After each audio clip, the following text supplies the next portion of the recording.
Okay, good morning. My name is Professor DeAmicis, and I'm lecturing you on the old Allegheny jail that I worked in this institution for 18 years. Now in class we talk about linear style, we talked about direct supervision, and this is one of the oldest linear style facilities, and it was a great construction by Richardson.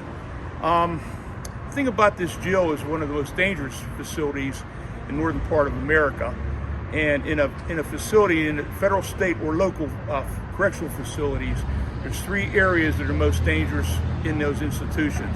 You have the restrictive housing unit with the worst of the worst. You have the dining hall, and you also have the mill yard in any penitentiary or any county facility like this one. There was a lot of danger on this yard. I worked this particular job for 3 years, and we experienced a lot of danger here. And if you could visualize, if you could do a panoramic view, Scotty, this is Officer Scotty, and he's my videographer. If you could pan over there, there was at times 700 inmates out in this yard. It was maybe 4 to 5 officers. So they have a lot of changes. They have a kid's playground here, they have shrubs here, they have hedges there, and they have vines on the wall. This, of course, is not there. And in this facility, I like to walk around a little bit. Just follow me, Scotty, okay? This is bringing back a lot of memories and a lot of good and bad times. A very dangerous place out here. So if you can, I'm going to visit this area over here. There was 3 officers that had this bid job, and in this particular part over there, there were steps. They took the steps out, and there was a cage. Just walk over to Scotty.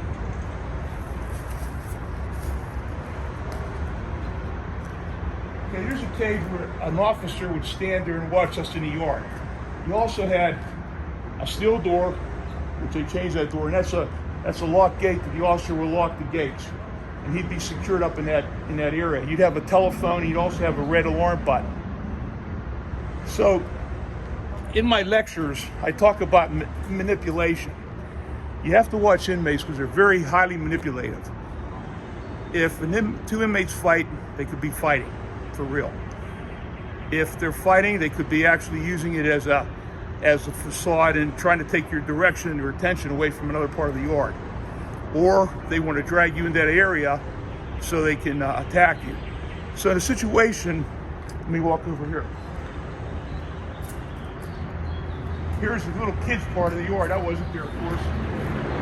That wasn't the kind of yard we were used to. Okay, in this area here, there was a big brick building.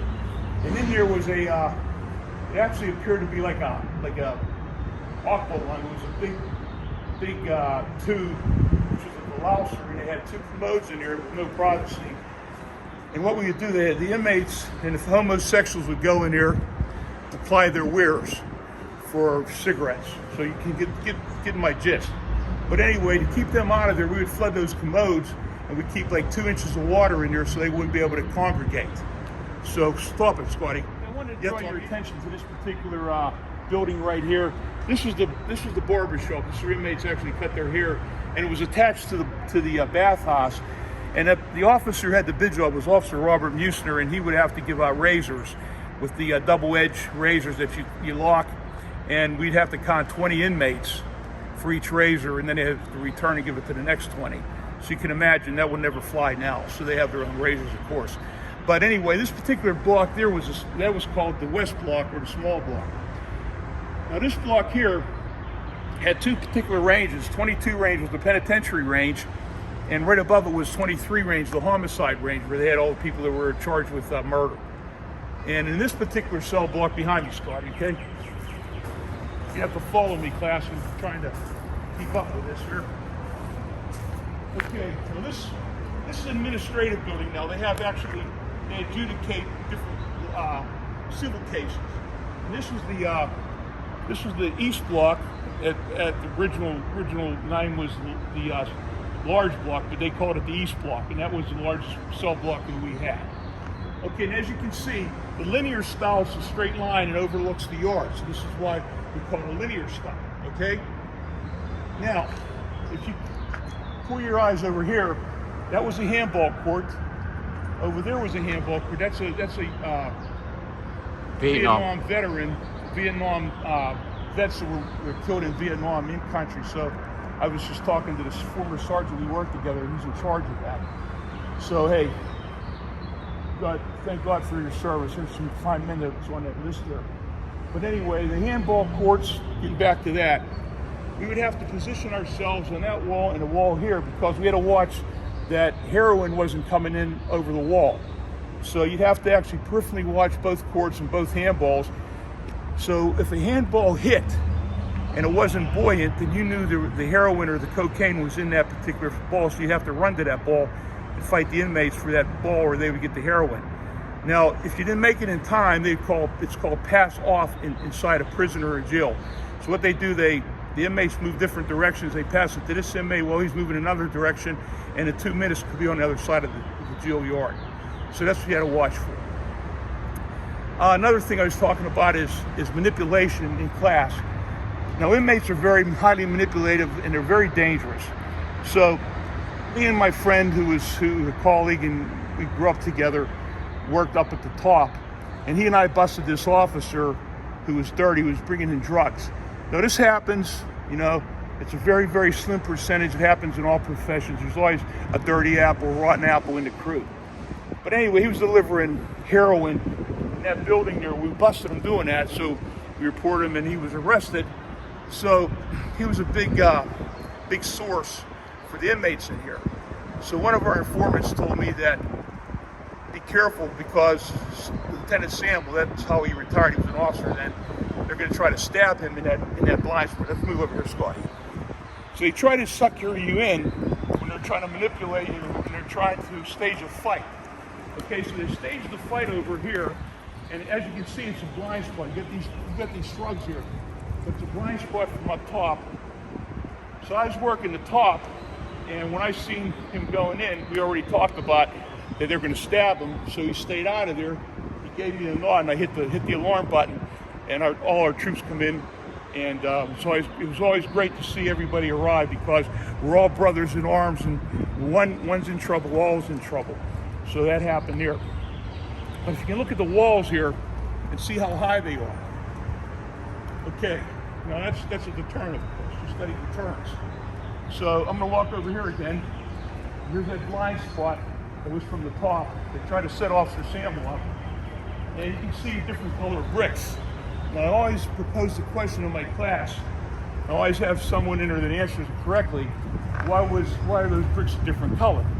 And they would tell me that prevents an inmate from jimmying up the wall because those bricks weren't there. And we had an actual inmate who jimmied up that wall before that was put in there. And he got to the top, and he jumped and he broke his leg. Okay? So they put that there after that.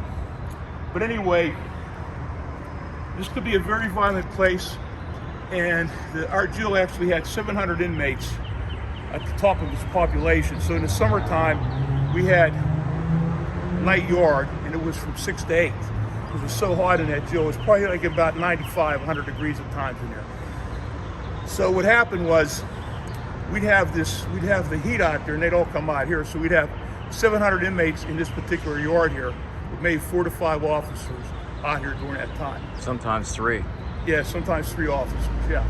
So it was very, very dangerous at times, and it was exponentially even compounded when you had that amount of population.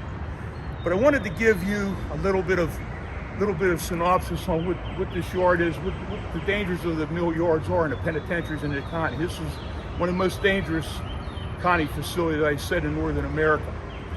So I just want to end that, and I'm going to let my videographer to see if he has anything to say, because he was a correctional officer here. Scotty, anything you want to say? I just wanted to say I worked out here, and if it wasn't for people like Al, who had the knowledge and the experience, there would have been a lot more bloodshed. As he said, this is a very dangerous place, and as you can see, a linear type architecture. Okay, so if you take a look at the building in front of me, those were 5 tiers. Okay, and you can picture them in your mind. They go back. How many cells? He went from A to X. Okay, and you had 2 blocks. We had one smaller block. We had 2 smaller blocks. Okay, the smaller block was the oldest block. That would be something that you couldn't see, but that would be linear on an angle that is actually straight like this. Okay, then there was a smaller block, okay, that South was block. the south block that was made probably what, in the 70s. Yeah. And that was made specifically for mental health patients. They had mental health 1 and mental health 2. Okay.